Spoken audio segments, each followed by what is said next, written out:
I grew up in Auckland until I was about 14 or 15, and then my parents decided that it was a good idea. They found some marijuana in my room, and they decided that it was a good idea for me to go away from Auckland, because marijuana was an Auckland problem to them. And so they sent me down to boarding school at Wainua Collegiate, where there was more marijuana than there was in Auckland, but they didn't realise that. And then I stayed there for a year, and then I got expelled from there for marijuana, surprise, surprise. And then I went and lived in Hamilton for a year at St Paul's, a school called St Paul's in Hamilton. And then that was it. Then I lived back in Auckland again. I always kind of liked the idea of mimicking newsreaders, and so I just went along there and started writing news bulletins, and then you'd read the news bulletin, and you know, it just would have been horrendous. I hate to listen to it now. That's where I met Mike, Havoc, and then I started reading the news for a couple of days a week on his breakfast show. And then he met Neil Roberts at a dance party on K Road at the Staircase, and they got on well. And then Neil Roberts said, you know, I'm just about to buy MTV, this new. It was all like this. It was kind of at a nightclub, this casual conversation. But you know, I'm going to buy this MTV, and we're looking for shows on it. Would you be interested in doing a show? And Mike said absolutely. We were both very young. He would have been 25, 26, and I was 19 or 20 or something. And I really didn't know anything about it. I mean, I still don't know anything about anything, but at that stage, I really didn't know anything about anything. And I was just kind of on this kind of weird, you know, I was thinking, oh, this is quite fun, and you know, you'd go into the makeup room and you're getting your makeup put on beside Judy Bailey and Richard Long and Alison Moore and Simon Dello and things like that, and I just loved kind of being in that environment of seeing all these people that I always loved watching. And I always thought television was a very magic medium growing up as a kid. I was always interested in television and always interested in what newsreaders would wear underneath, you know. I knew they wore jackets, but someone had told me at school that they wore shorts, you know, underneath the thing. And I was, you know, whether they were reading on auto cue or not. And I was interested in those little things that you couldn't see on television, the bits that you didn't know. And then all of a sudden I was in this environment where I could find out all these things, and it was just magic. Those first few years of the Havoc show were quite something, and at the point we never watched the shows back, and which was great, because you never went, oh god, that was terrible, which is what we would have thought. So we just sort of made the show. It went out at night, and it was a nightly show at that stage, and it was on 5 nights a week. So the show would get made, boom, it would just go out. Just if you couldn't be bothered doing anything, just play a music video. It was great. We'd stolen the Play School toys, because at that time the Play School toys were just sort of in a back kind of room at TVNZ, and we thought, this is a tragedy, these things are New Zealand icons.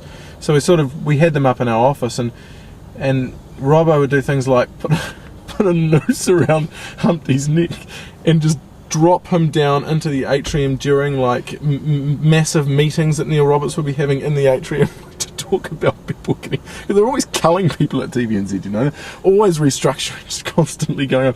These people would be sitting there, and you'd see Humpty come down with a noose wrapped around his neck. We were kind of like these outsiders that were inside the building, which was a great place for us to be, and meant that we could actually make the kind of television that we wanted to make, which was really just kind of basically being silly and using TVNZ's resources to kind of, well, I guess make fun of them in a way. Well, that's what we were kind of doing.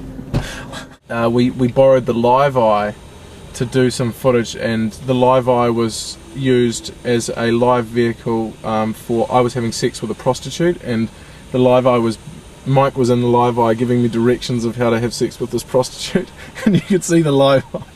And we shot the Live Eye, the exterior of the Live Eye and stuff, and oh, the news and current affairs people they didn't know what we were using the Live Eye for, we were just using it, and they went septic about that, and that was the end of it. We were never allowed to use news footage ever again after that. They haven't forgotten about that. The Live Eye people did not find it funny, and we were having, like, you know, porn and all sorts of things playing through these monitors of the Live Eye, and it was so wrong. It was so wrong, but fun.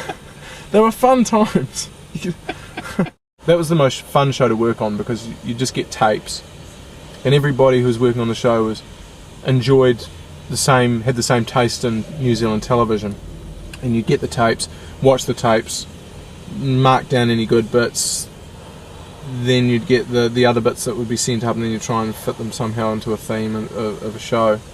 It was an archive-driven show. It really wasn't. It started off being thematic, but by the end of it, we were just really looking for good pieces of archive. It was, in fact, a direct rip-off of Landmarks, a great series which Professor Kenneth Cumberland fronted in the early '80s, sponsored by Feltex, and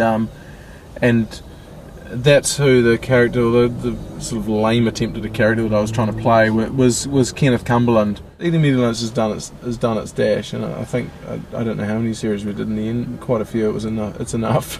I think there's been enough. There's definitely been enough, and also you can't. It really does use up most of your all of your ideas. A show like that is very idea intensive. And so, yeah, you just after a while you use up all your ideas, and you've got to come up with some other way of making television. It's arduous. It's a long shoot. I think it's 16-17 days of shooting on the trot, which is something that I'm not used to. Excuse me for a second. Something that I'm not used to. We're used to sort of day shoots, going out for a day and talking to people and then going home again. So it's quite tricky. Also, not acting is quite weird. Steve Braunias had been working with us as he'd come to a meeting every month or so, and we'd chat about what's happening around the place and come up with some ideas and things like that. And he'd been writing a little bit of stuff for Unauthorised History of New Zealand as well. So we had a relationship with him, and he wrote a book called How to Watch a Bird. Bird people are an interesting bunch. They're solitary people generally. They're not. There's not a lot of drugs, not a lot of alcohol in the birding community. It's mainly about birds. People are into birds, just generally like birds.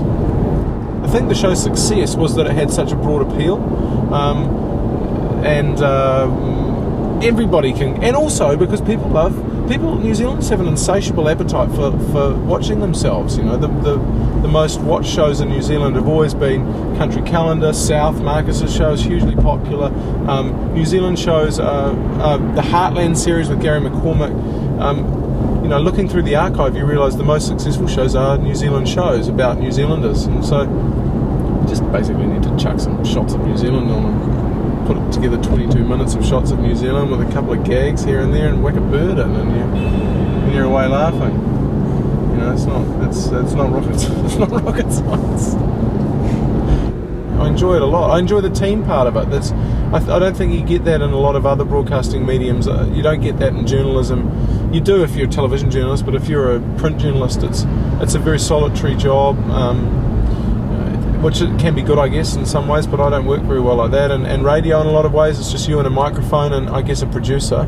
But with TV, it's you go away with your friends and there's a cameraman and everyone does their job, and if everyone does their job, then you come away with quite a good product. And that's, I think, the most enjoyable thing about making TV. It's not watching yourself. That's like hell. But the best bit about it is going away and making it, I reckon, and the sitting in an edit suite and coming up with stuff and creating something. That's the fun bit. The actual end product, watching yourself on TV, is that's not easy. That's the hard bit. TVNZ's gone through massive changes from when we first started at TVNZ making our shows. It was all not digital. It was all linear. You'd go onto tapes and you'd use reel-to-reel machines. And then Avids came along and things changed a lot. And now and also the camera equipment changed. We were using beta cameras, massive cameras that only scientists know how to use. And nowadays you can make things on small cameras. You can use editing equipment on your own computer at home. It doesn't cost much. It's like things are so much better now.